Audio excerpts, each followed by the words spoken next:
À Felice Bauer, Prague, le 24 mai 1914.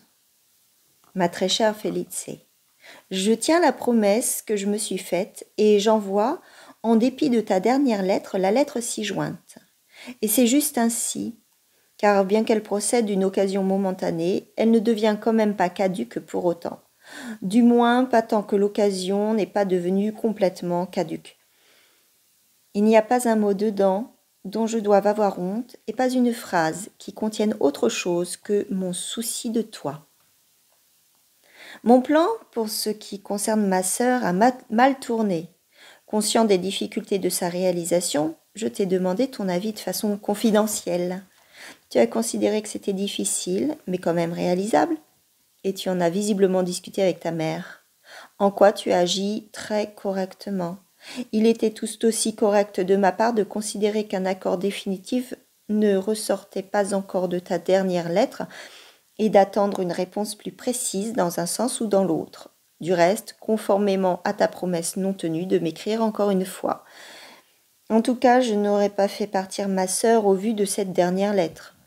Tout cela était correct, mais voilà que ta mère écrit à ma mère, très aimablement du reste, et en me remettant douloureusement en mémoire que je n'avais pas encore écrit. Et elle y mentionne, je ne me souviens plus exactement des termes, qu'elle aurait aussi vu d'un très bon œil qu'Otla arrive plus tôt, mais qu'elle n'avait pas osé l'inviter, etc. Aussi cette petite affaire, qui, si elle ne réussissait pas, ne devait concerner que toi et moi, est devenue une affaire de famille. Ce n'est pas correct. Il n'y a que moi qui ai fait une demande, et il n'y a que moi à qui on puisse adresser un refus. C'est vraiment très clair. Et voilà qu'Otla se rebiffe, pas tout à fait sans mon approbation, et elle ne veut plus partir du tout. Je trouve cela pas mal du tout. Puisqu'on la prive du plaisir de séjourner quelques jours à Berlin à l'occasion de mes fiançailles, il faut bien qu'elle puisse au moins avoir le plaisir du rebiffement. Bien sûr que ce rebiffement ne s'adresse absolument pas à vous, mais essentiellement à mon père. Mais cela nous mène déjà dans l'obscurité des histoires de famille où personne ne s'y retrouve. Puisque tu parles dans ta lettre de théâtre et d'éventuels spectacles, j'ai regardé le programme. Il n'y a que 2 représentations qui me feraient plaisir, le reste absolument pas. Et les 2 représentations tombent mal pour nous. On donne Le Roi Lear samedi. Je viendrai certes vraisemblablement à 7 heures, mais il est malgré tout probable que nous passions la première soirée, et malgré tout peu probable que nous passions la première soirée au théâtre.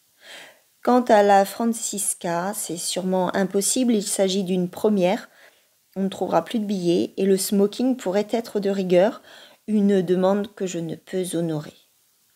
Je t'envoie aussi une lettre de mon oncle, qui t'est également destinée. Je n'aurai pas à 60 ans une telle humeur, ou alors une humeur vraiment céleste. N'est-il pas adorable ? Si tu en as envie, envoie-moi une réponse pour lui, je la compléterai. Renvoie-moi aussi l'original.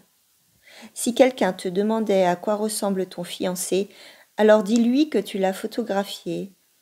Et montre-lui le petit nuage que je te joins. C'est tout à fait moi, et tu l'as vraiment photographié. Franz.